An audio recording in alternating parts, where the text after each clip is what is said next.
सो जय हिंद everyone, welcome back to the channel. आज हम स्टार्ट करने वाले हैं यूनिट नंबर 3। आपको पता है इससे पहले हम ऑलरेडी 2 यूनिट कवर कर चुके हैं। सिर्फ दो दिन पहले मैंने सीरीज शुरू की थी, 2-3 दिन पहले, और मैंने आपको 2 यूनिट्स पूरी कवर करा दी है। और आज यूनिट नंबर 3 भी कंप्लीट हो जाएगी। फिर कल से हम यूनिट नंबर 4 स्टार्ट कर देंगे, ठीक है। तो मैं बहुत फास्ट और अच्छे से समझा रही हूँ आपको। हिंदी और इंग्लिश मीडियम दोनों में होगी। ये 2.0 है ओपी गाबा का। 2.0 क्यों? क्योंकि इससे पहले मैं ओपी गाबा की एक और प्लेलिस्ट बना चुकी हूँ, ठीक है, जिसमें मैंने आपको इंपॉर्टेंट टॉपिक्स कवर कराए थे। सिर्फ इंपॉर्टेंट टॉपिक्स भी क्या, इंपॉर्टेंट चैप्टर्स कवर करवाए थे, ठीक है। तो कुछ कुछ चैप्टर्स हमने वहाँ कवर किए थे, तो हम यहाँ कवर नहीं करेंगे। और कौन से चैप्टर्स कवर किए थे वो मैंने आपको पिछली वीडियोस में बता दिए थे। वीडियो के स्टार्टिंग में भी और वीडियो के एंड में भी मैंने आपको बताया था कि कौन सा टॉपिक आपको कहाँ मिलेगा। तो अगर आप ओपी गाबा 2.0 प्लेलिस्ट देख रहे हो तो ओपी गाबा जो पुरानी प्लेलिस्ट है वो भी जरूर से देखना, वहाँ पे भी आपको बहुत हेल्पफुल रहेगा, ठीक है। वहाँ पे हमने यूनिट 1 कवर नहीं किया था, तो हमने यहाँ यूनिट 1 कवर कर लिया। यूनिट 2 का कुछ पार्ट हमने वहाँ कवर नहीं किया था, तो यहाँ कवर कर लिया।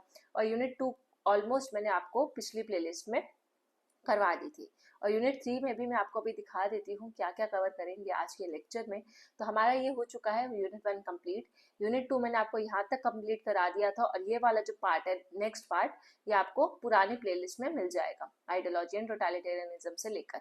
फिर नेचर ऑफ पॉलिटिक्स में हमने लिबरल व्यू, मार्क्सिस्ट व्यू और कम्युनिटेरियन व्यू पिछली प्लेलिस्ट में कवर किया था, मतलब ये यूनिट कवर किया था।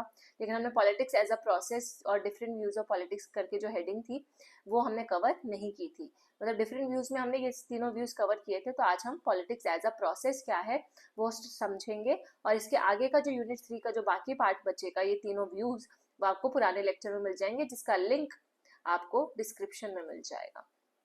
फिर उसके बाद हम स्टार्ट करेंगे approaches to the study of politics. ये सारी ही अप्रोचेस हम पढ़ने वाले हैं नेक्स्ट क्लास में। सो लेट्स बिगिन आज का लेक्चर। ओके, सो ये रहा आपका unit number 3, nature of politics. तो अब पढ़ना शुरू करते हैं। दोनों ही मीडियम के लिए हेल्पफुल है।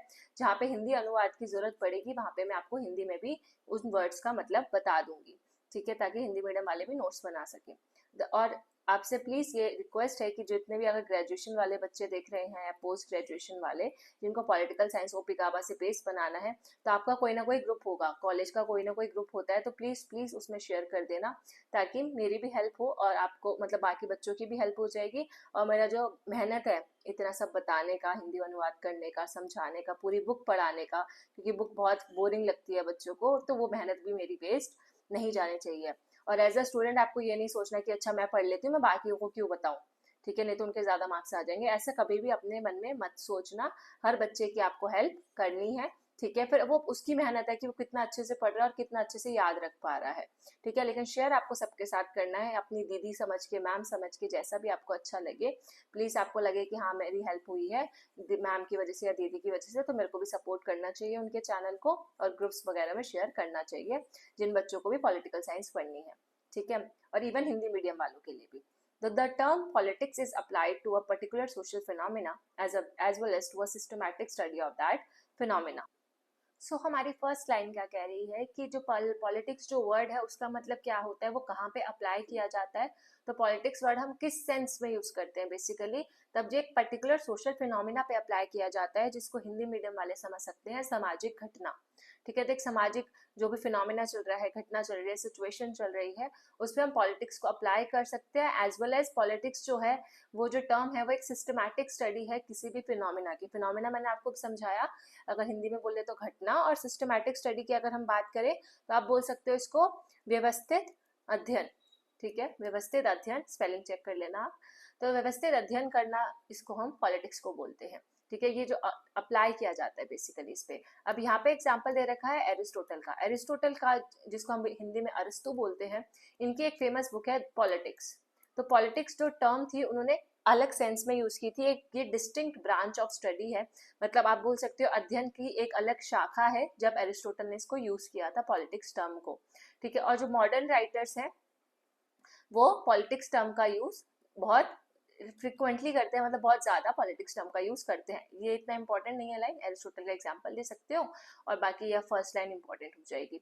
देन एग्जांपल के तौर पे अगर मॉडर्न थिंकर्स कौन है, जो एरिस्टोटल तो है हमारे प्राचीन वाले थिंकर, मॉडर्न हमारे आधुनिक वाले में कौन कौन आएंगे हमारे, Henry Sidgwick, the elements of politics, Harold J Laski, a grammar of politics and introduction to politics, then Seymour Lipset, जिसको हम SM लिपसेट भी बोलते हैं, इनकी बुक है politics and the social sciences.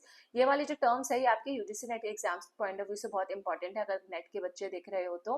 और अगर वैसे देख रहे हो तो आपको ग्रेजुएशन में 1-2 बुक याद रख के या आंसर में लिप मेंशन कर सकते हो। और सेम गोज फॉर PSIR, ठीक है। So GEG Catlin systematic politics and JR Lucas the principles of politics, इन सब ने ही ये सारे हैं मॉडर्न थिंकर्स। अब इसको याद करने की ट्रिक मैंने आपको प्रीवियस लेक्चर में बता दी थी। तो जैसे आप मेरे YouTube वीडियो में जाते हो और यहाँ पे आप देखोगे ना, तो मैंने देखो इस वीडियो में आपको समझा रखा है, ये कौन सा है, लेक्चर नंबर 5, ठीक है। तो लेक्चर नंबर 5 और ये पूरा प्लेलिस्ट है। लेक्चर नंबर 4 में हमने फासिज्म, एनार्किज्म वगैरह क्या रखा है। लेक्चर 3 में हमने नियो मार्क्सिज्म, सोशलिज्म, मतलब आपको ये पूरा प्लेलिस्ट दिख जाएगा जो हमने पुरानी ओपी का मतलब पुरानी प्लेलिस्ट में ये सब किया था। और लेक्चर 5 में आपको ये वाला जो मैंने हाईलाइटेड पार्ट है वो ट्रिक से याद कराया था। अब चलते हैं अपने PDF पे, एक सेकेंड, यस। सो PDF में मैंने आपको ये सारी चीजें अभी जो दिखाई उस वीडियो में ऑलरेडी मैंने बता दी हैं, तो ये सारी चीजें हमने लर्न कर ली थी। देन इसमें इन्होंने क्या बोला, इन सब अब यहाँ पे इंपॉर्टेंट है कंसेप्ट समझना। उस टाइम पे मैंने NET JRF point of view से आपको बुक्स याद कराई थी।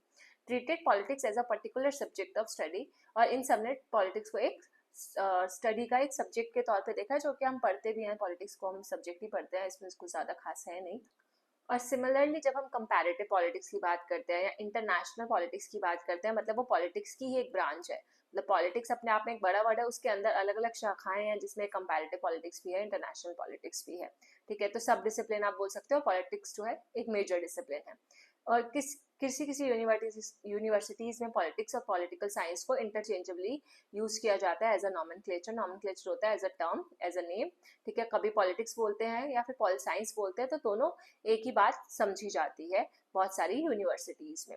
फॉर इंस्टेंस जैसे बॉम्बे यूनिवर्सिटी है, आई गेस हमारे लिए इतना इंपॉर्टेंट नहीं है, लंडन स्कूल ऑफ इकोनॉमिक्स क्या है वगैरह वगैरह, ठीक है, बहुत ईजी है। लास्ट का देख लेते हैं। Term politics is often use synonymously with political science, और पॉलिटिक्स टर्म को हम पॉलिटिकल साइंस से रिलेटेड यूज करते हैं। बस वही जो मैंने अभी बताया, इसमें कुछ ज्यादा खास था नहीं था, एग्जाम्पल दे रखे थे जो हमें अपने आंसर राइटिंग में भी डालने की जरूरत नहीं है। पॉलिटिक्स एज अ प्रोसेस यहाँ से स्टडी करते हैं। Whether we use the term politics or political science, or subject of a study is always concerned with a particular type of human activity. चाहे हम पॉलिटिक्स टर्म का use करें या political science का टर्म यूज करें, ठीक है, बात दोनों में सेम ही है कि हम किसी ह्यूमन एक्टिविटी की बात कर रहे हैं जो कि पॉलिटीज से रिलेटेड है। पॉलिटीज हमारे सिटी स्टेट्स या फिर हमारे राज्य या सरकार से रिलेटेड जो ह्यूमन एक्टिविटीज फंक्शंस हो रहे हैं, उसका मतलब हम उसको पॉलिटिक्स के अंदर या पॉलिटिकल साइंस के अंदर कंसिडर कर रहे हैं। और पॉलिटिकल साइंस को साइंस क्यों बोला जाता है, कि पॉलिटिक्स साइंस ऑफ आइडियाज कैसे है, वो हमने प्रीवियस लेक्चर में डिस्कस किया था, तो वो आपका बेस बनाएगा। तो जिसने यूनिट 1 नहीं देखा है या यूनिट 2 नहीं देखा है, पहले वो दोनों यूनिट्स देखना, उसके बाद आपको ये चीजें और अच्छे से समझ आ जाएंगी। अब यहाँ पे एक और बुक है एलन बॉल की, modern politics and government, very important book.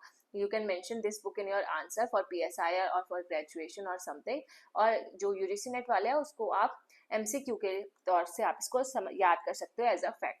तो at the outset a reference में be made to the layman's image of politics.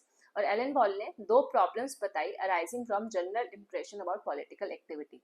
तो उन्होंने बोला कि जो लोग पॉलिटिकल एक्टिविटी के बारे में समझते हैं ना, उसमें 2 प्रॉब्लम्स है, ठीक है। अब ये तो हिंदी मीडियम वालों को भी समझ आ रहा होगा, बहुत ईजी है, वर्ड्स है। जहाँ पे मुश्किल वर्ड्स होंगे वहाँ पे मैं आपको हिंदी अनुवाद कर दूंगी, ठीक है। तो 2 मेजर प्रॉब्लम कौन कौन सी है पॉलिटिकल एक्टिविटीज को जब हम समझते हैं, तो पहली प्रॉब्लम एलन बॉल ने बताई, it is often assume that politics is only concern with public sector. तो लोग समझते हैं कि जो पॉलिटिक्स है ना, वो सिर्फ पब्लिक सेक्टर से कंसर्न होती है। पॉलिटिक्स में जो है प्राइवेट सेक्टर का कोई रोल नहीं होता। जैसे पब्लिक सेक्टर में कौन आ जाएगा, पार्लियामेंट, इलेक्शन, कैबिनेट, ठीक है, ये सारी चीजें। और इसका जो है रिलेवेंस जो है या फिर इंपॉर्टेंस, या आप हिंदी में बोल सकते हो महत्व, जो इसके जो महत्व होता है बाकी स्पेयर्स में पॉलिटिक्स का, वो कम होता है, ठीक है। Little relevance to the other spheres of human activity होगा यहाँ पे, ठीक है। तो यहाँ मैंने आपको बताया ना, ह्यूमन एक्टिविटीज होती है, पॉलिटिकल एक्टिविटीज में क्या होती है, ह्यूमन एक्टिविटीज होती है, जानवर तो एक्टिविटी नहीं करता। तो 2 प्रॉब्लम्स हो गई। 2 प्रॉब्लम में पहली प्रॉब्लम क्या, कि पॉलिटिक्स को हमेशा पब्लिक सेक्टर के पॉइंट ऑफ व्यू से देखा जाता है, कि अगर पॉलिटिक्स की बात हो रही है तो संसद की बात हो रही होगी, इलेक्शन की बात हो रही होगी, कैबिनेट की बात हो रही होगी, और बाकी सारी जो चीजें हैं हम इग्नोर करते हैं। तो पहली प्रॉब्लम एलन बॉल ने ये बताई। और अगर आपको बुक याद करनी है तो उस पर मैंने आपको ट्रिक्स भी याद करवाई हुई है पुरानी लेक्चर में, लेक्चर नंबर 5। अब बात करें सेकंड प्रॉब्लम की, तो आप इसको जूम कर सकते हो अगर आपको कम दिख रहा है, सॉरी, मतलब अगर आपको अच्छे से नहीं दिख रहा तो आपके मोबाइल में ऑप्शन होता है जूम करने का, और लैपटॉप वगैरह पे तो ऑलरेडी क्लियर ही दिखता है क्योंकि उसमें बड़ी स्क्रीन होती है, मोबाइल की स्क्रीन छोटी होती है तो जूम करने का ऑप्शन है। ठीक है, मैंने यहाँ ब्लैंक स्पेस मेरे को जरूरी है समझाने के लिए। तो सेकंड प्रॉब्लम क्या है, there is a danger of contesting politics slowly with party politics, that is somehow concerned with having a political opinion, or that it at least implies a distaste with the intricacies and tricks of party politician seeking power. बहुत बड़ी statement लिखी हुई है, इसको मैं आपको short में समझा देती हूँ इसका क्या मतलब है। जो एलन बॉल है, ठीक है, एलन बॉल, पहला मैंने आपको डेंजर बताया कि वो पॉलिटिक्स को सिर्फ ऐसा, पहला डेंजर ये है कि पॉलिटिक्स को सिर्फ पब्लिक सेक्टर तक ही सीमित समझा जाता है लोगों द्वारा। तो पहला ये प्रॉब्लम हो गई। दूसरी प्रॉब्लम ये कि जो लोग हैं ना, डेंजर ऑफ कंटेस्टिंग है, यहाँ पे कंफ्यूजिंग लिखा हुआ आ गया है, कंटेस्टिंग होना चाहिए। ओके, सो ये कंफ्यूजिंग नहीं, वो कंफ्यूजिंग होगा बेसिकली, कंफ्यूजिंग भी बोल सकते हो। तो इसको अगर हम समझे तो कंफ्यूजिंग पॉलिटिक्स है एक तरीके से, क्या है, हम उलझन में फंस जाते हैं। हिंदी मीडियम वालों के लिए बताऊं तो कंफ्यूजिंग मतलब होता है उलझन में फंस जाना या उलझी हुई राजनीति। ठीक है, उलझी हुई राजनीति। दूसरी प्रॉब्लम कैसे है, देखो, लोग जो है ना पॉलिटिक्स को ना बहुत ऐसे समझते हैं कि जो सिर्फ पॉलिटिक्स है ना वो पार्टी पॉलिटिक्स तक सीमित है। ठीक है, पार्टी पॉलिटिक्स क्या होता है हमारा, party politics in the sense, जैसे आप इसको हिंदी में बोल सकते हो कि राजनीति करना एक तरीके से। और हम हमेशा ऐसा सोचते हैं कि हाँ कोई पार्टी होगी, कोई दल होगा और वही पॉलिटिक्स करता है। ठीक है, तो एक तो पॉलिटिक्स को पब्लिक सेक्टर में देखा जाता है, दूसरा पॉलिटिक्स को ऐसा समझा जाता है कि ये उलझी हुई राजनीति है जो कि स्लोली, स्लोली मतलब होता है ओनली, ठीक है, जिसमें सिर्फ पार्टी पॉलिटिक्स का लेना देना होता है। एक पार्टी होगी, वो इलेक्शन लड़ेगी और बस। ठीक है, बाकी किसी चीज से हम पॉलिटिक्स को देखते ही नहीं है। और कितनी बार ऐसा होता है कि हम सोचते हैं कि उनका एक कोई ना कोई पॉलिटिकल ओपिनियन होगा, मतलब एक विचारधारा होगी, उनके ओपिनियन विचार होगा, पॉलिटिकल विचार। ठीक है, उसी से हम इसको कंफ्यूज कर लेते हैं। हम कौन, एलन बॉल कह रहे हैं ऐसा लोग समझते हैं पॉलिटिक्स के बारे में। और पॉलिटिक्स को लेकर उनका बहुत नेगेटिव व्यू पॉइंट होता है। जैसे हमने एक लाइन तो समझ ली, यहाँ तक पॉलिटिकल ओपिनियन तक मैंने आपको समझा दिया ये कहना चाहता है। दूसरी लाइन क्या कह रही है, दूसरी लाइन में नेगेटिव है, वो ये कह रही है कि लोग जो है ना पावर की चाह में, या पावर बोलो या सत्ता की चाह में ना, क्या करते हैं, जो नेता लोग होते हैं, ठीक है, पावर पाने के लिए नेता लोग बहुत साजिशें करते हैं, साजिशें करते हैं या चाल चलते हैं। ठीक है, ऐसा ये जो आप वर्ड सुनते भी रहते होगे हिंदी सीरियल्स में, साजिशें एंड चाल लड़ते हैं। तो यहाँ पे इंट्रोड्यूस एंड ट्रिक्स का मतलब वही है, साजिश करना और चाल चलना, मतलब बेसिकली मैनिपुलेट करना। और पार्टी पॉलिटिशियन, पॉलिटिशियंस कौन होते हैं, वही हमारे नेता। ठीक है, तो पार्टी पॉलिटिशियंस होते हैं, वो ऐसे करते हैं और उनको सिर्फ सत्ता चाहिए, और सत्ता के लिए वो बस साजिशें करते हैं, चाल चलते हैं, अपने ओपिनियंस रखते हैं और सिर्फ एक पार्टी पॉलिटिक्स से जुड़ जाते हैं। तो ये भी एक क्या है, नेगेटिव पॉइंट है जो हमें लगता है, क्योंकि पॉलिटिक्स को आप जब भी बोलोगे ना तो डर्टी पॉलिटिक्स के नाम से देखा जाता है कि हाँ भाई पॉलिटिक्स में मत खुलो, मत घुसो, डर्टी होता है, बहुत बेकार है, करप्शन है। तो ये सारी चीजें एलन बॉल ने बताई, और इसको आप रियल लाइफ से भी रिलेट कर सकते हो कि अगर एक कॉमन मैन से पूछे जो ज्यादा पढ़ा लिखा नहीं है, तो वो पॉलिटिक्स का मतलब यही बताएगा, हाँ पॉलिटिक्स मतलब संसद हो रहा है, इलेक्शन हो रहे हैं और ये नेता लोग आ जाते हैं बस हमसे वोट मांगने, साजिशें करते हैं और ऐसे ऐसे उल्टी सीधी चीजें अपनाते हैं, जिसकी वजह से डिस्टेस्ट, डिस्टेस्ट मतलब होता है डिसइंटरेस्टेड, जिसकी वजह से लोग जो हैं ऐसी हरकतों की वजह से पॉलिटिशियंस की, वो डिसइंटरेस्टेड हो जाते हैं इन सब मामलों में, कि वो पॉलिटिक्स को में इतना जाना ही नहीं चाहते, वो सोचते हैं कि यार बेकार है ये चीज। तो ये दो पॉइंट्स आपको याद रखने हैं कॉमन सेंस के बेसिस पे भी, और वैसे भी अगर आप किसी कॉमन मैन से पूछोगे तो वो यही बताएगा। वो यहाँ पे बात लिखी हुई है इन अदर वर्ड्स, जो मैंने आपको समझा ही दिया, सेम बात लिखी है। लेमैन कौन होते हैं, कॉमन मैन की लैंग्वेज में। जो पॉलिटिक्स है वो पब्लिक मीटिंग होता है, प्रोसेशन होता है, स्लोगन वगैरह, या अलग अलग प्रोटेस्ट हो रहे हैं, डिमांड्स रखी जा रही है, स्ट्राइक कर रहे हैं लोग, ठीक है, फिर पुलिस आके टीयर गैस चला रही है, लाठी चार्ज कर रही है। तो ये सारी चीजें क्या है, पॉलिटिक्स है, ऐसा लोग समझते हैं। ठीक है, इलेक्शन में लड़ना वगैरह वगैरह। और फिर ये भी बोला जाता है कि जो इलेक्शन लड़ते हैं वो हमसे फेक प्रॉमिस करते हैं, ठीक है, फॉल्स प्रॉमिसेस करते हैं, फॉल्स रिपोर्ट देते हैं और हमें झूठे वादे करके फंसाते हैं। तो ये सारी चीजें आप चाय की टपरी में बैठकर बातें भी करोगे, आपने मम्मी पापा को सुना होगा, तो वो ये सारी बातें करते हैं। Such vague assumptions are the reason why politics often get dubbed as the last resort of scoundrels. तो इन सब कारणों की वजह से पॉलिटिक्स को बहुत गंदी नजर से देखा जाता है, घीन भावना से देखा जाता है, और इसको बोला जाता है कि तो ये लास्ट रिजॉर्ट है, मतलब आखिरी होना चाहिए किसी भी, अगर हम एज अ बड़े होके, पॉलिटिशियन कोई नहीं बनना चाहता, वो सारी चीजें करने के बाद अगर उससे कुछ नहीं हो रहा तब वो पॉलिटिशियन बने, ऐसा वो बोल रहे हैं। ठीक है, लास्ट रिजोर्ट ऑफ स्काउंड्रल्स। वैसे इंग्लिश में तो स्काउंड्रल्स एज अ गाली भी यूज किया जाता है वैसे, लेकिन स्काउंड्रल्स को हम बोल सकते हैं जो दुष्ट लोग होते हैं या जो मतलब बदमाश लोग होते हैं उनको स्काउंड्रल्स बोला जाता है। तो ये तो पॉलिटिक्स क्या है, सिर्फ राजनीति है दुष्ट लोगों की, ठीक है, जो कि हमें आखिरी हमारा लास्ट रिजॉर्ट होना चाहिए कि सब कुछ नहीं बचा चलो पॉलिटिक्स में चले जाते हैं वैसा। तो ये बहुत नेगेटिव बात है, बल्कि पॉलिटिक्स तो अगर आप पॉलिटिकल साइंस के स्टूडेंट हो तो आपको पता है पॉलिटिक्स सिर्फ ये नहीं होता, पॉलिटिक्स का बहुत ब्रॉड मीनिंग है। तो वैसे अर्नेस्ट बेन जो है वो सरकास्टिकली पॉलिटिक्स को एक art of looking for trouble बोलते हैं। तो ये देखो उन्होंने हंसी मजाक की भाषा में अर्नेस्ट बेन ने बोला है कि पॉलिटिक्स क्या है, एक मतलब आप वो भर जाओगे, टेंशन में भर जाओगे, ठीक है, art of looking for trouble. अगर आपको किसी चिंता में या मुसीबत में फंसना है ना तो पॉलिटिक्स में चले जाओ, पॉलिटिक्स में चले जाओगे तो मुसीबत में फंस जाओगे। जैसे आप तारक मेहता अगर कोई देखता होगा तो जेठालाल कैसा होता है, जेठालाल हमेशा मुसीबत में फंस जाता है ना, तो वैसा उसकी जैसे उसकी कुंडली है ना जेठालाल की, वैसे ही पॉलिटिक्स भी है कि अगर पॉलिटिक्स में गए तो कोई ना कोई मुसीबत आए दिन आती रहेगी वैसा, ठीक है। तो इसको मैं रब करते हैं, बहुत गंदा लग रहा था इसलिए मैंने जेठालाल वाला एग्जाम्पल दिया आपको। फिर यहाँ पे और अच्छे से समझेंगे, finding it where it exist और not, diagnosing it wrongly and applying the wrong remedy.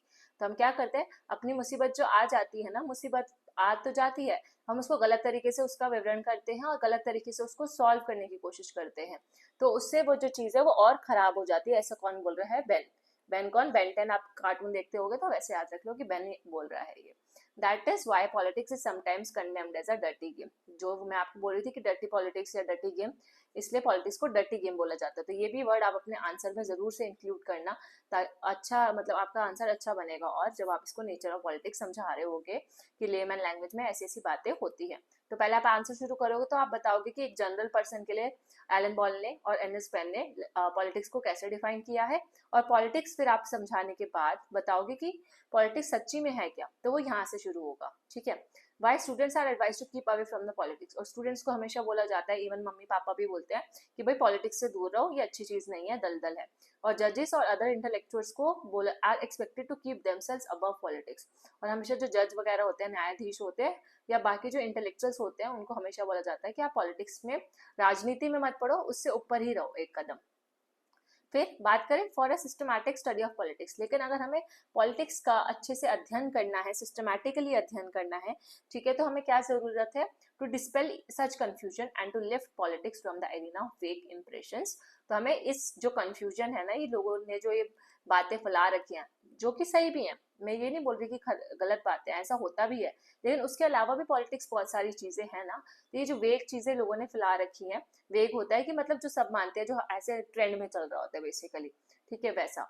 तो जो ये जो हमें चीजें हैं, ये हमें पॉलिटिक्स से निकालनी है। As a political science student हमें पॉलिटिक्स को और अच्छे से अध्ययन करने की जरूरत है, और इन सब कंफ्यूजन से बाहर आने की जरूरत है, और एक साइंटिफिक प्रिसीशन लाने की जरूरत है, ठीक है। द वर्ड पॉलिटिक्स जो है कहाँ से निकला है, ग्रीक वर्ड पॉलिस से।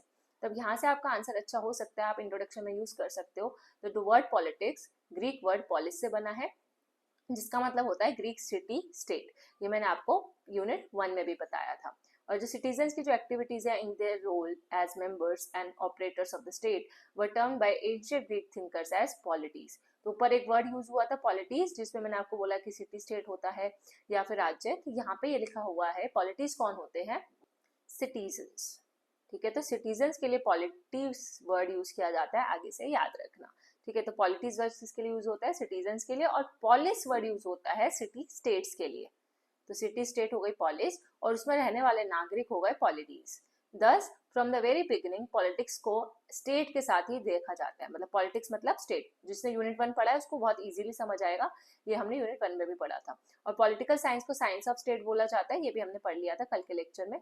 और फिर उसके बाद क्या क्या बोला गया इसमें, ट्रेडिशनल राइटर्स पॉलिटिक्स को, पॉलिटिकल साइंस को कैसे देखते थे। तो पहला, to study of the institutions of the state, मतलब हमें क्या होता है, ऐसा बोला जाता है कि पॉलिटिकल साइंस में हम संस्थाओं की स्टडी करते हैं। जो संस्थाएं भी कौन सी, जो सरकार के द्वारा बनाई गई संस्था तो नहीं बोलेंगे, हाँ संस्था बोल सकते हैं, ऑर्गेनाइजेशन या इंस्टीट्यूशंस का हिंदी अनुवाद क्या हो सकता है, आई गेस संस्था ही बोलेंगे, ठीक है, तो इसमें ज़्यादा सर्च करने की जरूरत नहीं है। To a study of institution of the state and to developing ideas concerning the nature of perfect state. तो हमें दो चीज़ें समझने को मिलती है पॉलिटिकल साइंस में, एक तो स्टेट इंस्टीट्यूशंस की हम स्टडी करते हैं, दूसरा हम अपने ideas to developing ideas concerning the nature of perfect state. और एक परफेक्ट स्टेट, एक परफेक्ट राज्य कैसा हो सकता है, उसका नेचर हम समझते हैं, उसकी प्रवृत्ति हम समझते हैं आइडियाज के थ्रू। तो ये दो चीज़ें हम स्टडी करते हैं in the sense traditional writers की यहाँ बात हो रही है, जो पुराने राइटर्स थे वो ये इन दो चीज़ों पे स्टडी करते थे पॉलिटिकल साइंस में। हाउएवर जो मॉडर्न राइटर्स थे, फिर भाई मॉडर्न राइटर्स कैसे अलग स्टडी करते हैं, तो ये तो हमने बात की ट्रेडिशनल राइटर्स के। मॉडर्न राइटर्स जो हैं वो रिकॉग्नाइज करते हैं politics does not operate strictly within the framework of institutional setup. तो ये पहले की तरह नहीं सोचते, मॉडर्न वाले, आधुनिक वाले ये सोचते हैं कि सिर्फ ये नहीं है पॉलिटिक्स की हमने इंस्टीट्यूशन की स्टडी कर ली, जो सरकार ने इंस्टीट्यूशंस बनाए थे, लेजिस्लेटिव, एक्सिक्यूटिव, जुडिशरी या ब्यूरोक्रेट्स हो गए, एनजीओस हो गए, इनकी स्टडी कर लेना, ये नहीं है कि हमने पॉलिटिक्स पढ़ लिया, बल्कि हमें एक पूरे के पूरे सोशल फैब्रिक को समझने की जरूरत है। सोशल फैब्रिक क्या मतलब, पूरी की पूरी सोसाइटी, समाज, इन सबको समझने की जरूरत है। सिर्फ जो स्टेट के इंस्टीट्यूशन है उसको नहीं समझना, बाकी पूरे के पूरे सोसाइटी में क्या दिक्कतें आ रही है ग्राउंड लेवल पे, डिस्ट्रिक्ट लेवल पे, वो सब भी समझने की जरूरत है। मतलब सोशल लेवल पे क्या चीजें हैं वो भी समझने की जरूरत है पॉलिटिक्स में, ठीक है। तो पॉलिटिक्स सिर्फ पॉलिटिकल लेवल तक नहीं होती, सोशल और इकोनॉमिक लेवल भी होते हैं। पॉलिटिक्स जो है उसको अब सोशल प्रोसेस की तरह देखा जाता है। पहले पॉलिटिक्स को हम पॉलिटिकल प्रोसेस देखते थे कि राजनीतिक प्रक्रिया कैसे चलती है, इलेक्शन कैसे होते हैं, संसद में कैसे डिसीजन लिया जाता है, तो ये सारी चीजें हम पॉलिटिक्स में पढ़ते थे पहले के टाइम पे, ट्रेडिशनल। लेकिन जो आधुनिक राइटर्स आए, जो हमने पढ़े भी पेज पहले, मतलब फर्स्ट पैराग्राफ में हमने जितने भी आधुनिक राइटर्स पढ़े, उसमें सोशल प्रोसेस, पॉलिटिक्स को सोशल प्रोसेस की तरह देखा गया है, ना कि formal institutions of the state. के स्टेट के द्वारा बनाए गए जो इंस्टीट्यूशंस हैं वही पॉलिटिक्स है, ऐसा नहीं है। सोशल प्रोसेस को भी स्टडी करना है। अभी जो प्रोसेस है ये कैसे चलता है वो देखते हैं। सो द पॉलिटिकल सिचुएशन, जिसको हिंदी में हम बोलेंगे राजनीतिक स्थिति। तो पॉलिटिक्स की जो है, जो हमारी राजनीति है, वो एक प्रोसेस है, एक प्रक्रिया है, जो एक पर्टिकुलर सिचुएशन या पर्टिकुलर स्थिति के अंदर ऑपरेट करती है, और इसको हम पॉलिटिकल सिचुएशन बोलते हैं। तो पॉलिटिकल सिचुएशन की डेफिनेशन है, आप इसको याद कर सकते हो कि एक पर्टिकुलर सिचुएशन के अंदर ही पॉलिटिक्स वर्क करता है, ठीक है। और ऐसी सिचुएशन कोई ना कोई, मतलब ऐसी स्थिति आ जाती है, कोई ऐसी कंडीशन जनरेट हो जाती है जिसमें एज अ प्रोसेस पॉलिटिक्स काम करता है। जैसे कि आप पर्टिकुलर सिचुएशन मान लो कि कोई इमरजेंसी की सिचुएशन आ गई है और एक प्रोसेस चलेगा इमरजेंसी लगाने का, तो वो एक पर्टिकुलर सिचुएशन में चलेगा। तो पॉलिटिक्स एक तरीके का प्रोसेस है। और एलन बॉल जो है फेमस थिंकर, अगेन हम यूनिट 1 से लेकर अभी तक इनको बहुत बार परिचय आ चुके हैं, मॉडर्न पॉलिटिक्स एंड गवर्नमेंट।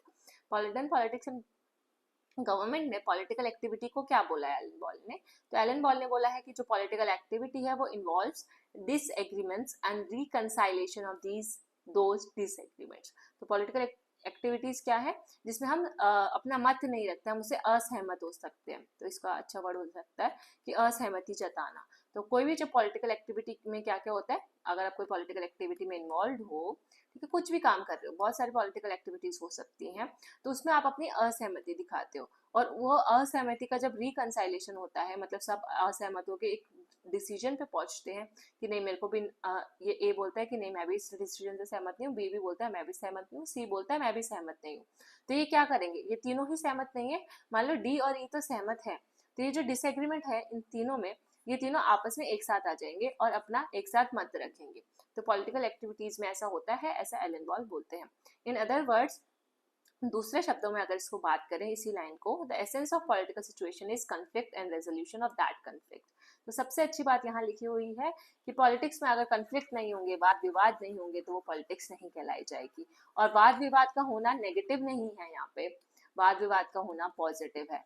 अगर जब तक कन्फ्लिक्ट नहीं होंगे तो हम सुधार कैसे लाएंगे, और कन्फ्लिक्ट का जो रेजोल्यूशन बोल सकते हो या उसका सॉल्यूशन बोल सकते हो, ठीक है, उसको सॉल्व करना, ठीक है, रिजॉल्व करना, रेजोल्यूशन में रिजॉल्व करना बहुत ज्यादा जरूरी है। तो एक कोई भी मतभेद होगा, मतभेद का एक सॉल्यूशन निकलेगा, और उस सॉल्यूशन के बेसिस पे आगे इम्प्रूवमेंट होगी और मॉडिफिकेशन होगी।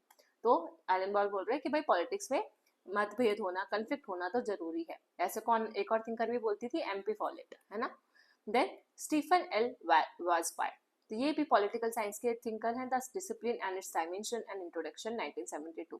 मैम कहोगे इतनी सारी बुक कैसे याद होगी, तो मैंने आपको ट्रिक से ऑलरेडी याद करा दी है, आपको मैंने अपना यूट्यूब चैनल दिखाया, इस लेक्चर 5 में आपको आगे दिख जाएंगी। तो इसमें मैंने बुक्स बताया था, पैराग्राफ याद नहीं कराए थे, सॉरी पैराग्राफ नहीं समझाए थे। सो हम समझते हैं यहाँ से। सो सिमिलरली जो स्टीफन एल वॉल्सबाय है, वो ये अपनी बुक में क्या बोलते हैं कि where there is politics it is said there is controversy.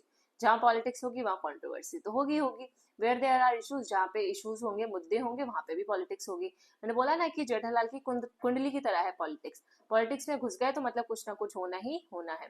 अगर कंट्रोवर्सी नहीं हो रही है, पॉलिटिक्स में हो और कोई कंट्रोवर्सी में नहीं फंसे हो और कोई मुद्दे ही नहीं है, कोई प्रॉब्लम ही नहीं है जिस पे डिबेट हो रहा है, मतभेद हो रहा है, तो पॉलिटिक्स है ही नहीं, पॉलिटिक्स होगी ही नहीं, आप उसको पॉलिटिक्स बोल ही नहीं सकते। ठीक है, और मैं बोलोगे हम एक लाइन को 3 तरीके से बोल दिया आपने, कोई बात नहीं। चलो, जेडीबी मिलर, अब जेडीबी मिलर की बुक है द नेचर ऑफ पॉलिटिक्स, इसको हाईलाइट कर देते हैं, JDB Miller nature of politics. यहाँ पे स्टीफन एल्वर्सबाय की ये वाली बुक और हमने एलन बॉल की बड़ी मॉडर्न पॉलिटिक्स एंड गवर्नमेंट। तो ये 3 बुक में किसने क्या क्या बोला है हमने पढ़ा। जेडीबी मिलर जो है बोलते हैं कि जो गवर्नमेंट का यूज है in the process of conflict resolution in a political situation. तो जेडीबी मिलर एक मुद्दा रखते हैं कि जब कॉन्फ्लिक्ट रेजोल्यूशन हो रहा होता है, कॉन्फ्लिक्ट रेजोल्यूशन क्या, जब मतभेद हुए हैं उनको जब सॉल्व किया जा रहा होता है तो उसमें सरकार का इस्तेमाल होता है, यानी कि सरकार उसमें इंटरफेयर करती है किसी भी कन्फ्लिक्ट को ठीक करने के लिए, सॉल्व करने के लिए, किसी भी पॉलिटिकल सिचुएशन में। मैंने आपको जो एक बार हिंदी में बता दिया तो मैं बार बार वो रिपीट नहीं करूंगी। जैसे मैंने आपको बोला कि पॉलिटिकल सिचुएशन राजनीतिक स्थिति होती है, और ये इंग्लिश में भी बहुत ईजी है और सॉल्व करना भी, ये कन्फ्लिक्ट जैसे वर्ड बहुत ईजी है, तो उसको हम बार बार हिंदी अनुवाद नहीं करेंगे, एक बार ही बस हो जाए। तो यूज ऑफ गवर्नमेंट, कैसे सरकार का इस्तेमाल होता है, जेडीबी मिलर बताते हैं अपने इस पैराग्राफ में। पॉलिटिकल एक्टिविटी कैसे होती है, डिसएग्रीमेंट की वजह से होती है, जो एलन बॉल ने भी बोला यहाँ पे।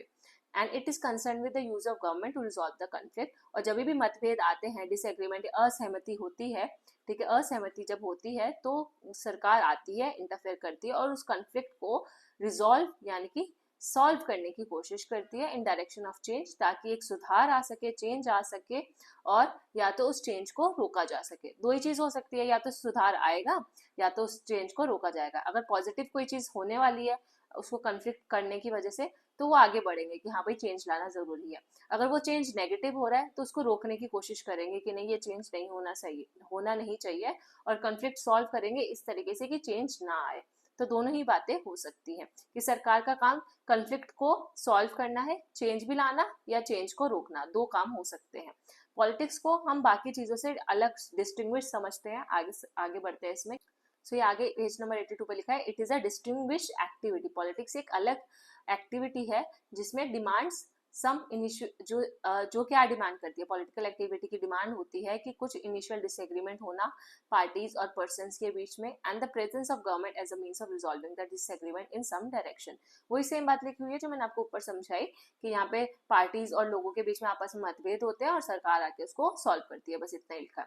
इन अ नटशेल मतलब यहाँ पे कंक्लूजन आ गया, निष्कर्ष क्या दे रहा है ये पूरी की पूरी बात, कि जो पॉलिटिकल प्रोसेस है वो बात करता है एग्जिस्टेंस ऑफ अ डिसएग्रीमेंट और कन्फ्लिक्ट, कि डिसएग्रीमेंट होना, कन्फ्लिक्ट होना मतलब स्वाभाविक है, ठीक है, and efforts for the resolution of that conflict through the authority of government, और सरकार उसको रिजॉल्व करती है। मतलब देखो आप, ओपी गाबा में को इसलिए बेकार भी लगती है कुछ कुछ सेंस में कि एक ही लाइन को ना ये 4 बार लिख देते हैं अलग अलग तरीके से, तो मुझे समझ नहीं आता, फिर एक एक लाइन पढ़ो भी, समझाओ भी, और मतलब भी सेम निकल रहा है। तो इससे अच्छा आंसर राइटिंग में तो सिर्फ आप एक ही बार यही लाइन लिखाओ, तो आपको 4 बार ही नहीं लिखना। या आप सीखना है ना एक ही लाइन को 4 बार कैसे लिख सकते हैं, पेज कैसे भरे, पन्ने कैसे भरे, तो ये भी लिख सकते हो। लेकिन टीचर्स को, जहाँ तक मुझे पता है एज अ टीचर अगर मैं बोलूँ, या हमारे जो कॉलेज के टीचर्स होते थे वो बोलते थे कि भाई एक ही लाइन को 4 बार अलग अलग तरीके से मत लिखो, सिर्फ आप कंसाइज आंसर लिखोगे ना, कि उनको बस टीचर को दिखना चाहिए कि हाँ इस बच्चे को समझ आ चुका है और इसने आंसर में वो चीज मेंशन की है, उतना काफी है। बस पेज मत भरो, पेज तब भरो कि भाई कुछ नहीं आता, और अगर मेरे से पढ़ रहे हो तो कुछ ना कुछ तो सारा आता ही है। दस एवरी सिचुएशन, जो हर कोई ऐसी सिचुएशन, ऐसी परिस्थिति जहाँ पे कन्फ्लिक्ट हो रहे हैं, हमें एफर्ट्स डालने की जरूरत है उसको रिजॉल्व करने के लिए, और जब हम एफर्ट्स डालते हैं किसी भी चीज को रिजॉल्व करने के लिए उसको हम बोलते हैं पॉलिटिकल सिचुएशन। तो यहाँ पे एक और लाइन इंपॉर्टेंट आ गई, डेफिनेशन। तो जो कंक्लूजन की जो ये सेकंड लाइन है ये भी आप अपने आंसर में डाल सकते हो। और एक पॉलिटिकल सिचुएशन का एग्जाम्पल जो एलन बॉल ने दिया था, हाँ अब डेफिनेशन डाला है तो एग्जाम्पल भी डालोगे, और एग्जाम्पल भी खुद का नहीं, एलन बॉल का एग्जाम्पल डालोगे तो आपका आंसर और अच्छा बनेगा कि इसने ये थिंकर पढ़ा था और इसने उसका एग्जाम्पल डाला। क्या एग्जाम्पल दिया एलन बॉल ने? 2 चिल्ड्रन इन नर्सरी, इसको हाईलाइट करते हैं, अच्छा एग्जाम्पल है। 2 बच्चे हैं नर्सरी क्लास के, with with 1 toy which they both want at the same time, और दोनों ही छोटे छोटे बच्चे हैं, प्यारे प्यारे से, ठीक है। वो दोनों एक ना टॉय के पीछे लड़ रहे हैं कि ये टॉय मुझे चाहिए, ये कहता है ये मुझे चाहिए, ठीक है। और वो क्या है, एक पॉलिटिकल सिचुएशन का पार्ट है, क्योंकि ये टॉय मान लो ये पॉलिटिक्स कोई टूल जो दोनों को चाहिए, मतलब ये मिनिस्टर 1 ये मिनिस्टर 2 और इसको चाहिए पावर, ठीक है। The 2 children could resort to violence, अगर वो 2 बच्चे चाहें तो आपस में लड़ सकते हैं टॉय के लिए, और जो जो इन बच्चों में से जो ज्यादा ताकतवर बच्चा होगा वो जीत जाएगा लड़के, है ना। अगर फिजिकल फिटनेस की बात करें तो क्लेमिंग द टॉय, और द मदर कुड अपेयर, या फिर हो सकता है कि आपस में लड़के टॉय छीन ले और जो जीता वही सिकंदर, मतलब उसको टॉय मिल जाए, या फिर आए मदर। अब यहाँ पे मदर का कंपैरिजन किससे हो रहा है, सरकार से, या तो सरकार बीच में आए और उस लड़ाई को सॉल्व करवाए, ठीक है। And could appear and use her stronger position to arbitrate between the quarrelling children, या जैसे मम्मी आती है और आप दोनों के बीच में सुलह करा लेती है, या तुम भी खेल लो तुम भी खेल लो, 1 घंटा तुम खेल लेना 1 घंटा तुम खेल लेना, ऐसे करके वो सुलह करा देती है। तो ये एलन बॉल का बहुत अच्छा एग्जाम्पल है जो आप भूलोगे भी नहीं और अपने आंसर में अपनी तरीके से लिख सकते हो। जरूरी नहीं है कि सेम लाइन लिखनी है, मतलब आप ऐसा सेम आंसर को आप अपने लैंग्वेज में लिखो, मतलब आपको चतुर नहीं बनना, 3 इडियट वाला जो चतुर था ना, रट्टा मारता था, वैसा नहीं, आमिर खान की तरह बनना है, तब आपके ज्यादा मार्क्स आएंगे। अपने आप से लिखोगे सेम आंसर या सेम ये एग्जाम्पल तो और अच्छा लगेगा।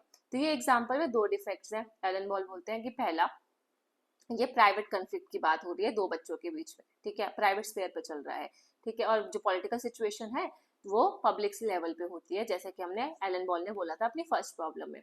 तो पहली प्रॉब्लम ये हो गई। दूसरा, जो अगर हस्बैंड और वाइफ के बीच में कोई अगर डिसएग्रीमेंट होता है फैमिली में या फैमिली बजट को लेकर, तो वो कोई पॉलिटिकल सिचुएशन नहीं है। Only that conflict can be considered the proper subject of politics which arises at the public level. तो एग्जाम्पल के थ्रू वो आज के टाइम की पॉलिटिक्स, मतलब एक पर्सनल एग्जाम्पल के थ्रू एलन बॉल पॉलिटिक्स समझाना चाहते थे, लेकिन बाद में लोगों को इससे वो ना मिले कि भाई यही एग्जाम्पल है, तो इसलिए उन्होंने अपने ही एग्जाम्पल में क्या कर दिया, डिफेक्ट दिखा दिए। ये देखो जो मैंने एग्जाम्पल आपको बताया वो मैंने आपको सिर्फ पॉलिटिक्स समझाने के लिए दिखाया कि पर्सनल लेवल पे पॉलिटिक्स कैसा रोल प्ले करती है, लेकिन पॉलिटिक्स हमेशा जो है पब्लिक लेवल पे होती है, और वहाँ पे हम मदर या बच्चों के बीच में जो लड़ाई होती है या हस्बैंड वाइफ के बीच में जो लड़ाइयाँ होती है वो पॉलिटिकल सिचुएशन नहीं है। तो ये आपको एग्जाम्पल देने के बाद समझाना भी है कि ये पॉलिटिकल सिचुएशन नहीं है, ये तो सिर्फ एक एग्जाम्पल है, और हम इस एग्जाम्पल से बता सकते हैं कि पॉलिटिक्स जो है एक पब्लिक लेवल पे होता है, और इस एग्जाम्पल में कुछ डिफेक्ट्स हैं, ठीक है। इन विच 2 और more major groups are involve in social setting, whether local, regional, national और इंटरनेशनल, और या तो वो लोकल लेवल पे हो सकते हैं, रीजनल लेवल पे, नेशनल लेवल पे, इंटरनेशनल लेवल पे, या फिर इकोनॉमिक, कल्चरल, लिंग्विस्टिक, रिलीजियस और एथनिक लेवल पे, ठीक है। ये तो सारे लेवल्स हैं, आपको पता ही होगा। और फिर इन अदर वर्ड्स, ये तो बहुत इजी लिखा हुआ था, in other words a political conflict is always concern with public issues. देखो वही फिर से बात घुमा के लिख दी कि पब्लिक जो पॉलिटिक्स होती है वो पब्लिक मुद्दों से रिलेटेड होती है, प्राइवेट इशू से रिलेटेड नहीं होती। तो यही बात आप अपने आंसर में लिख लेना बस। और हमेशा जो पॉलिटिक्स है वो यूनिवर्सल सॉल्यूशन की बात करती है। यूनिवर्सल सॉल्यूशन ऐसा नहीं कि जो पूरे वर्ल्ड पे लागू हो, यूनिवर्सल सिचुएशन ऐसा कि जो भी मुद्दा चल रहा है वो पूरे मुद्दे के लिए सही हो, वो सॉल्यूशन वो पूरे सारे के सारे उन जैसे मुद्दों पे अप्लाइड हो, ठीक है। देन इन कॉमन पैरालांस, अगर कॉमन पैरालांस मैंने आपको भी कल भी बताया था, आम बोलचाल की भाषा में, ठीक है, आम बोलचाल की भाषा में अगर इसको हम लिखें तो हम पॉलिटिक्स को पॉलिटिक्स ऑफ चर्च भी बोलते हैं, politics of university, politics of factory. तो पॉलिटिक्स तो बोलते हैं कि हम हर जगह चलती है, जैसे आपने सुना होगा कि चर्च में भी राजनीति चलती है, हमारे घर में भी राजनीति चलती है, इवन कॉलेज लेवल पे भी तो और राजनीति चलती है, ऐसे जो अलग अलग पार्टीज प्रेसिडेंट के इलेक्शन लड़ते हैं वो सब भी क्या है, राजनीति बोला जाता है ना, कि ये तो राजनीति कर रहा है, बोला जाता है अपनी लेमन लैंग्वेज में, आम बोलचाल की भाषा में। लेकिन वो जब आम बोलचाल की भाषा में यूज करते हैं ना पॉलिटिक्स का या राजनीति वर्ड का, वो पॉलिटिक्स नहीं है। इसमें ऐसा बोला जा रहा है कि पॉलिटिक्स सिर्फ वो है जो पब्लिक लेवल लाइफ पे चल रही है, पब्लिक में, यानी कि जो स्टेट के थ्रू या बड़े लेवल पे हो रही है, यूनिवर्सिटी या चर्च या फैक्ट्री में नहीं, जो पब्लिक लेवल पे हो रही है वो पॉलिटिकल साइंस में हम उसकी स्टडी करेंगे। कल को आप अपना रिसर्च एरिया किसी फैक्ट्री को या किसी यूनिवर्सिटी को नहीं बना सकते कि भाई हम पॉलिटिकल साइंस का स्टूडेंट है, यहाँ पे भी तो राजनीति चल रही है, चलो यहाँ पे यहाँ की राजनीति देखते हैं, तो वैसा नहीं होना चाहिए। नेक्स्ट, अब देखो यहाँ पे एलन बॉल बोल रहे हैं कि एक तरीका ये भी है कि अगर आपको कन्फ्लिक्ट्स को, मतभेद को, जो भी कन्फ्लिक्ट्स हुए हैं उसको खत्म करना है, रिजॉल्व करना है, तो आप वायलेंस यानी कि हिंसा का भी सहारा ले सकते हो। तो ये हिंसा को सपोर्ट कर रहे हैं, जो कि गलत बात है, बट ये हिंसा को सपोर्ट कर रहे हैं कि एक one of the possible method हो सकता है हिंसा। But properly speaking, resort to violence और war does not qualify for a political solution. देखो ये साथ में फिर ये भी बोल रहे हैं, मतलब दो तरफा बातें कर रहे हैं कि एक तरफ बोल रहे हैं कि हाँ अगर मन करे तो वायलेंस का इस्तेमाल कर लो, लेकिन दूसरी तरफ ये बोल रहे हैं कि अगर तुम वायलेंस का इस्तेमाल करते हो या वॉर करते हो तो उससे कोई आपको पॉलिटिकल सोल्यूशन नहीं मिलेगा लॉन्ग टर्म में। उस टाइम के लिए वो प्रॉब्लम हो सकता है खत्म हो जाए, लेकिन लॉन्ग टर्म में उसका कोई पॉलिटिकल सोल्यूशन नहीं मिलेगा। No doubt some political disputes do culminate in war. तो कहते हैं इसमें तो कोई दो राय नहीं है, कोई शक नहीं है कि बहुत सारे ऐसे पॉलिटिक्स डिस्प्यूट्स होते हैं, लड़ाइयाँ होती हैं पॉलिटिक्स में, या मतभेद हो जाते हैं जिसकी वजह से वॉर हो जाता है, उसको कभी कभी रोका भी नहीं जा सकता। लेकिन वॉर जो है वो एक सिम्टम है of the failure of political solution.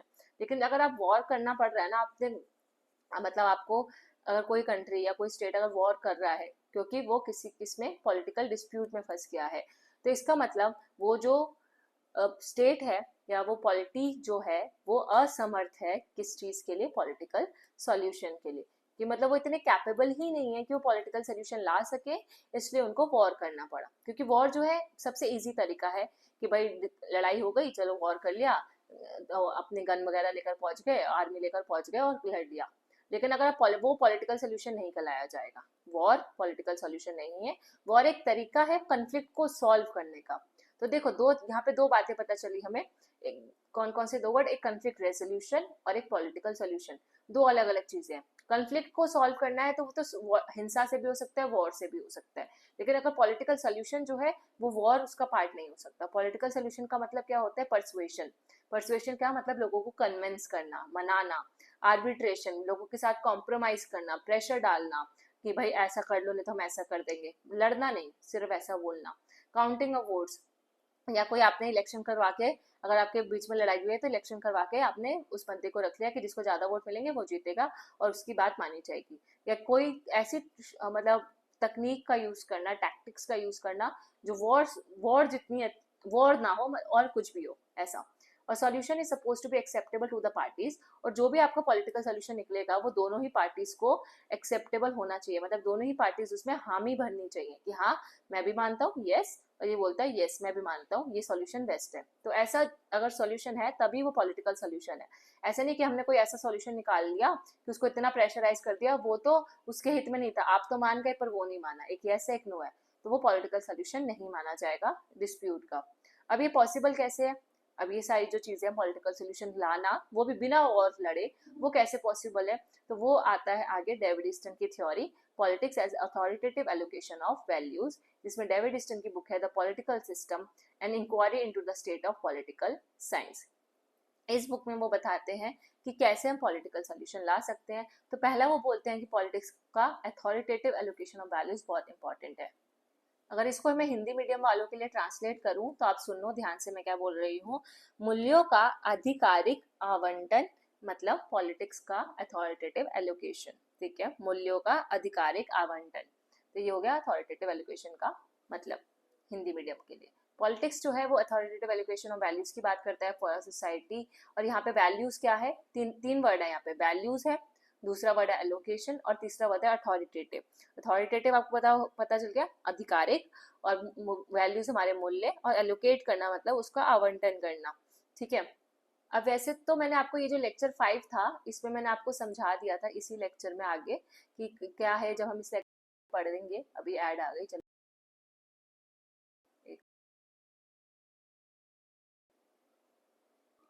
सो सी यहाँ पे आप जब 8 मिनट कुछ पे पहुंचोगे, 8 मिनट 30 सेकंड पे, तो यहाँ पे मैं आपको ये वाला वीडियो समझा रखा है, मतलब पूरा पूरा ये वाला पैराग्राफ समझा रखा है एग्जाम्पल के साथ, तो आप वो यहाँ पे देख सकते हो लेक्चर 5 में। ठीक है, सो इसलिए मैं आपको यहाँ पे दोबारा नहीं समझा रही हूँ कि वैल्यूज क्या है, लोकेशन क्या है, अथॉरिटेटिव क्या है, वो आप समझ लेना वहीं से। और ये वाली पूरा भी पैराग्राफ मैंने आपको बता दिया था। तो basically authoritative allocation of value एक सोशल फिनोमिना है। तो अगर आप वीडियो यहाँ पे छोड़ के भी जा सकते हो, यहाँ से वीडियो आप पहले वहां पे समझ आओ, फिर यहाँ से आके वीडियो कंटिन्यू कर लो, ऐसा भी कर सकते हो। अब यहाँ पे जनरल कैरेक्टरिस्टिक्स ऑफ कुछ पॉलिटिक्स है जो मैंने आपको वैसे समझा दिए थे, एक ये वाला पैराग्राफ रह गया था, मैं बता देती हूँ। ये पेज नंबर 97 पे है ये चीज। It is significant that extent of involvement of individuals and various groups in politics depends on the level of their politicization.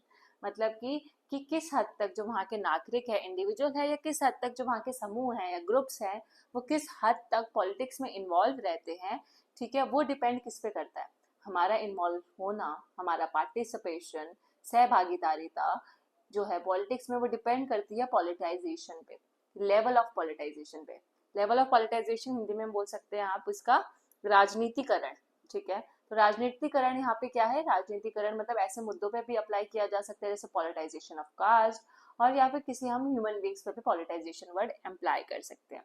पॉलिटाइजेशन क्या हो गया, एक तरीके का ऐसा प्रोसेस जो कि पॉलिटिक्स में पार्टिसिपेट करने के लिए मदद करता हो, कि किसी भी चीज को पॉलिटिक्स से जोड़ देना, वो पॉलिटाइजेशन हो जाएगा। जैसे लिखा होता है ना पॉलिटाइजेशन ऑफ कास्ट, कि हमारा जो कास्ट है उसको भी पॉलिटिक्स में हमने इन्वॉल्व कर दिया है। कैसे, क्योंकि कास्ट के नाम पे हम किसी भी मंत्री जो कोई खड़ा होता है, हम कास्ट के नाम पे उसको वोट देते हैं। कास्ट के बेसिस पे ही जो मंत्री लोग होते हैं, जो पॉलिटिशियंस होते हैं, वो हमें बहकाते हैं कि आप इस कास्ट से हो, हम आपके लिए ये करेंगे, आप अनटचेबल हो, आपके लिए ये सुविधा करेंगे, डिस्क्रिमिनेशन करने से रोकेंगे। तो कास्ट का भी कहीं ना कहीं क्या बोल सकते हैं, राजनीतिकरण हो गया है, ठीक है। और वैसे ह्यूमन बींग्स के मामले में भी होता है। तो ये पॉलिटाइजेशन आपको समझ आ गया होगा कि किसी भी चीज को पॉलिटिक्स से जोड़ देना मतलब कोई ऐसा प्रोसेस जो हमें उस पर्टिकुलर चीज को पॉलिटिक्स से जोड़ दे। इन लेटर केस, लेटर मतलब लैटर, यानी कि यहाँ पे कौन से केस की बात है, ह्यूमन बींग्स वाले की। तो ह्यूमन बींग्स वाले केस में क्या होता है, या तो मुद्दों से जोड़ देना या इंसानों से जोड़ देना। तो यहाँ पे लैटर केस मतलब ह्यूमन बींग्स के जो केस के अगर बात करें, तो it implies the drying of individuals और ग्रुप्स इनटू पॉलिटिकल एक्टिविटी, कि लोगों को पकड़ पकड़ कर लेकर आना। यहाँ पे मैं आपको बहुत इजी लैंग्वेज में बता रही हूँ कि लोगों को, पीपल्स को पकड़ पकड़ कर लेकर आना, किसमें, पॉलिटिक्स में, इंडिविजुअल्स को या ग्रुप्स को लेकर आना, पॉलिटिकल एक्टिविटीज में उनको पार्टिसिपेट करवाना, और उनको पब्लिक डिसीजन मेकिंग में उनका रोल लेकर आना, ठीक है, कि या फिर बोलते हैं सार्वजनिक डिसीजंस में उनको रोल लेकर आना। Thus an absolute monarchy where all the public decisions are taken by the monarch and his close associates exemplifies the low level of politicization. तो अगर आप कैसे पता चलेगा कि पॉलिटाइजेशन जो है, यानी कि जिसको हम राजनीतिकरण बोल रहे हैं, वो ज्यादा है या कम है? कम है। कहाँ पे कम होता है? मोनार्की वाले केस पे कम होता है, जहाँ पे राजतंत्र होता है ना, जब पूरी की सारी पावर एक राजा के पास होती है, तो उस केस में जो पॉलिटाइजेशन है वो कम होता है, क्योंकि वो सारे डिसीजन खुद ले रहा है, उसमें जनता का रोल ही नहीं है कुछ। मोनार्की में तो एक ही पर्सन है, उसके पास पावर है, वही सारे डिसीजन लेगा। तो पॉलिटाइजेशन तो मैंने आपको बताया क्या होता है, कि लोगों को पॉलिटिक्स में इन्वॉल्व करना। अब यहाँ पे लोग पॉलिटिक्स में इन्वॉल्व नहीं हो रहे, लेकिन बस कुछ ही लोग इन्वॉल्व हो रहे हैं, तो यहाँ पे हम बोल सकते हैं कि लो लेवल ऑफ पॉलिटाइजेशन है।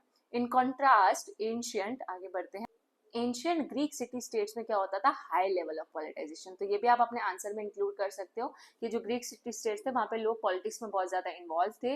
इवन जो फ्री मैन होते थे, जितने भी फ्री मैन होते थे, मतलब जिनको काम नहीं है, कुछ नहीं है, ठीक है, वो सारे पॉलिटिक्स में पार्टिसिपेट करते थे। जैसे मैंने आपको बताया था ना, एरिस्टोटल, एरिस्टोटल क्या करता है, स्लेवरी को डिफेंड करता है, जो हमने प्रीवियस लेक्चर में पढ़ा भी था, ठीक है। वो वुमेन्स को भी इंफीरियर मानता है, बोलता है को घर का काम करना चाहिए, और जो स्लेव वाली जो प्रथा है वो भी होनी चाहिए, ताकि जो वहाँ के जो एडल्ट्स है फैमिली के, उनके पास इनफ टाइम हो, लेजर टाइम हो, ठीक है, फ्री टाइम हो, किसमें पार्टिसिपेट करने के लिए, पॉलिटिकल एक्टिविटी में पार्टिसिपेट करने के लिए, ठीक है। इसलिए वहाँ पे क्या था, high level of पॉलिटाइजेशन।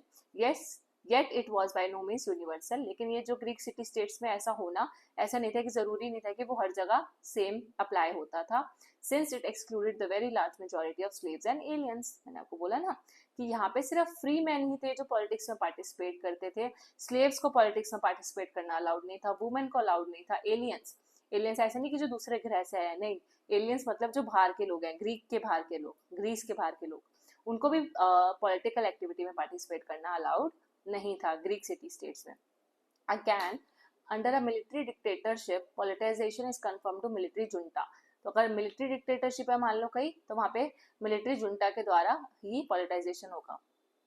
Military dictatorship को आप क्या बोल सकते हो, सैन्य तानाशाही। और मिलिट्री जुंटा क्या होता है, वही मतलब एक आर्मी का एक ग्रुप होता है, ठीक है, जो अपने बल की मदद से फोर्सफुली जो है वो कंट्री को क्या करता है, किसी भी कंट्री या स्टेट को अपने अधीन करता है, उस पर रूल करता है, उस पर शासन करता है। तो मतलब मिलिट्री का भी क्या हो रहा है, पॉलिटाइजेशन, मतलब पॉलिटिक्स में अब कौन इन्वॉल्व हो गई है, मिलिट्री डिक्टेटरशिप की बात करें तो पॉलिटिक्स में अब मिलिट्री इन्वॉल्व हो गई है। तो हम बोल सकते हैं कि पॉलिटाइजेशन किसका हुआ है, मिलिट्री का।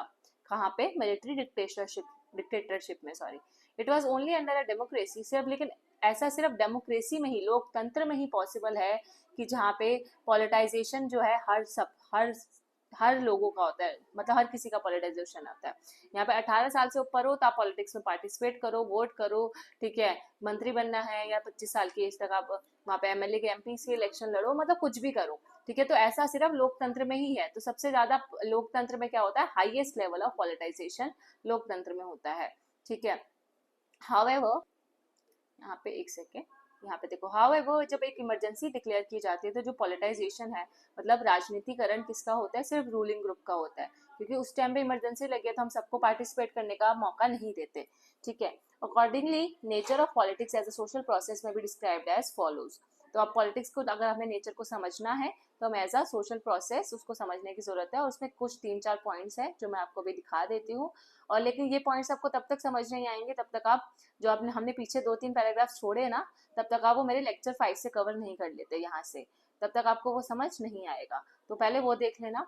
पॉलिटिक्स इन्वॉल्व, जैसे मैंने आपको उसमें ही एलोकेशन का क्या मतलब है, वैल्यूज का क्या मतलब है, तो ये सारी चीजें मैंने समझाई थी।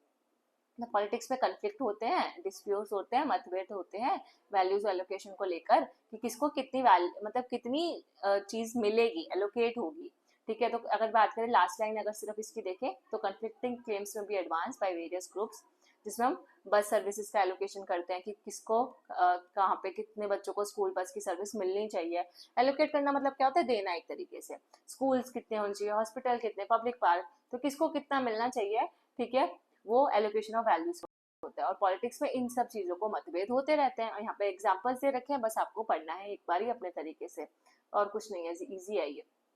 वहाँ पे उस वाली वीडियो में भी आपको समझ आ जाएगा। पॉलिटिक्स जो है पब्लिक गोल्स और डिसीजन से रिलेटेड होती है, जिसमें हम क्या करते हैं, अलग अलग कोई ना कोई, अगर पॉलिटिक्स है तो कोई ना कोई गोल तो उसका होगा ही, कोई एंड होगा, कोई डिसीजन लेना होगा, कोई निर्णय लेना ही होगा। देखो, politics is concern with public goals and decision, ये हमने पढ़ रहे थे, ठीक है। और बीच में मेरा वीडियो पॉज हो गया, पता ही नहीं चला। तो यहाँ पे ये है कि जो अभी हमने जितना भी पढ़ा ना, पॉलिटिकल सिचुएशन और रेजोल्यूशन, जो हमने पुराने पढ़े, ठीक है, जैसे मैंने आपको बताया था कि अगर हस्बैंड वाइफ का कंफ्लिक्ट होता है तो पॉलिटिकल सिचुएशन नहीं होगा, रेजोल्यूशन, तो वही सारी बातें कुछ एग्जाम्पल्स के साथ यहाँ लिखी हुई हैं। माइकल कर्टिस की बुक है, उन्होंने उसमें बोला है, the student of politics is normally concern with inquiry.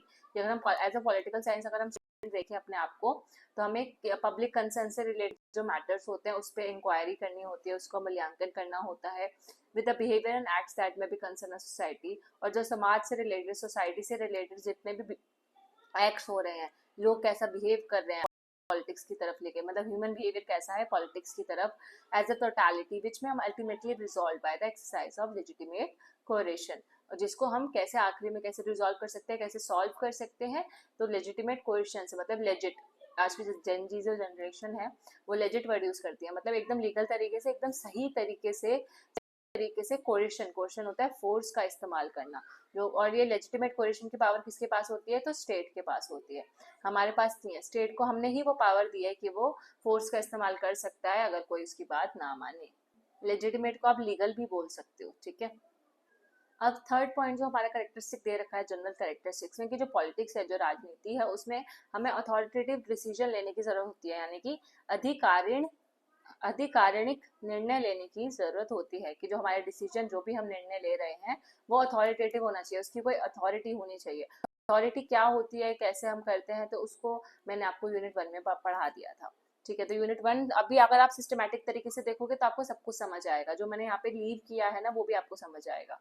फिर resolution of a political conflict, अब यहाँ पे जो फर्स्ट लाइन है वो इम्पोर्टेंट है, कि वो ये कह रही है कि अगर आप रेजोल्यूशन करते हो, मतलब समाधान किसी भी मतभेद का, किसी भी राजनीतिक मतभेद जो होते हैं, राजनीतिक कंफ्लिक्ट होते हैं, जिसको हम इंग्लिश में बोलेंगे पॉलिटिकल कंफ्लिक्ट, उसका अगर हम समाधान करते हैं, किसी और समाधान करेंगे तो कोई ना कोई निर्णय लेकर करेंगे, डिसीजन मेकिंग करेंगे, राइट।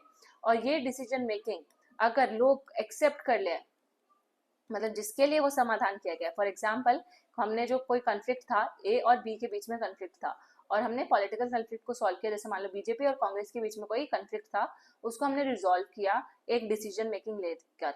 अगर वो ये डिसीजन को एक्सेप्ट करेंगे, कौन, ए और बी, यानी कि जिसके बीच में वो कंफ्लिक्ट चल रहा है, अगर वो डिसीजन एक्सेप्ट करते हैं, जिनके लिए डिसीजन लिया गया है, तब वो डिसीजन जो है माना जाएगा कि हाँ ये डिसीजन जो है मीनिंगफुल है, इसमें कोई मीनिंग है। मीनिंगफुल यानी कि मतलब अच्छा है या सही है, ठीक है, या उसको कोई उपयोग है। तो वो डिसीजन कब मीनिंगफुल माना जाएगा, जब वो इनके द्वारा एक्सेप्ट कर लिया जाए, ठीक है।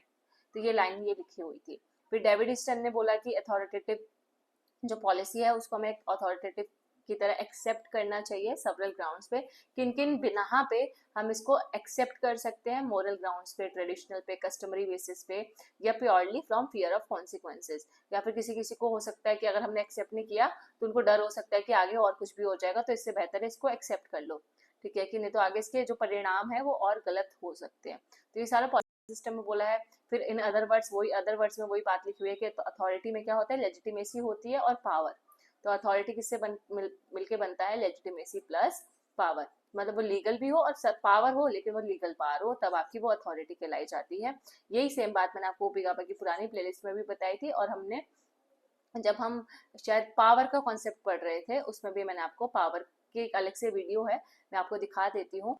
सी जो आपको लेक्चर नंबर 9 दिखेगा ना ओपी का पॉलिटिकल थ्योरी वाली प्लेलिस्ट में, लेक्चर नंबर 9, उसमें पावर का कॉन्सेप्ट है, authority is equal to power plus legitimacy. ये पूरा मैंने इसमें समझाया, plus elite theory, pluralist theory, Marxist view, Gramsci, Hannah Arendt, ये सारे हमने इसमें कर रखे हैं ऑलरेडी, ठीक है। अब चलते हैं वापस बुक की तरफ। सो यहाँ पे हमने ये पूरा कॉन्सेप्ट है। और पॉलिटिक्स को अथॉरिटेटिव डिसीजन मेकिंग क्यों कहा जाता है, क्योंकि आपने जो फर्स्ट अभी थोड़ी देर पहले मैंने बोला ना कि आप प्रीवियस लेक्चर नंबर 5 से देख लेना, तो जब आप वहाँ पे देखोगे ना तो अथॉरिटेटिव डिसीजन का मतलब मैंने बहुत अच्छे से समझा रखा है। और यहीं पे सारे एग्जाम्पल है, जैसे जो गरीब है वो उनको लार्ज सम पे करना पड़ता है in the form of sales tax on each community of their use. मतलब अगर हम गरीबों पे, जो पुअर लोग हैं उन पे ज्यादा टैक्स लगा दे, ठीक है, हम उस अमीरों से भी उतना टैक्स ले रहे हैं, जैसे रिच पर्सन 1 लाख सैलरी कमा रहा है वो भी 10% टैक्स दे रहा है, और जो पुअर है वो कुछ बेचारा 10,000 कमा रहा है वो भी 10% दे रहा है। तो इसके पास तो फिर भी कितने बहुत अमाउंट बच जाएगा 10% देने के बावजूद, इसके पास बेचारे के पास बहुत कम पड़ेगा। तो ये अथॉरिटेटिव डिसीजन मेकिंग नहीं होती, ये मतलब गलत तरीका है उसका, ठीक है। फिर रिच जो है वो रिफ्यूज नहीं कर सकते अपना टैक्स पे करने के लिए, और पुअर को जबरदस्ती पे करना पड़ता है, और उनको बर्डन शेयर करना पड़ता है for the maintenance of police, defence etcetera. क्योंकि ये सारा जो हमारा टैक्स है वो किस पे इस्तेमाल होता है, पुलिस के लिए, डिफेंस के लिए, हमारी सुरक्षा के लिए, ठीक है। हाउ वो लास्ट लाइन देखते हैं सिर्फ, आप ये खुद भी पढ़ सकते हो, बहुत ईजी है, मतलब आपको जितना मैंने समझाया ना उतने में तो आपको समझ आ ही जाएगा। स्पेशली अगर आप ये देख लोगे कि वैल्यू एलोकेशन क्या होता है, अथॉरिटेटिव क्या होता है, तो आपको ये आराम से समझ आएगा।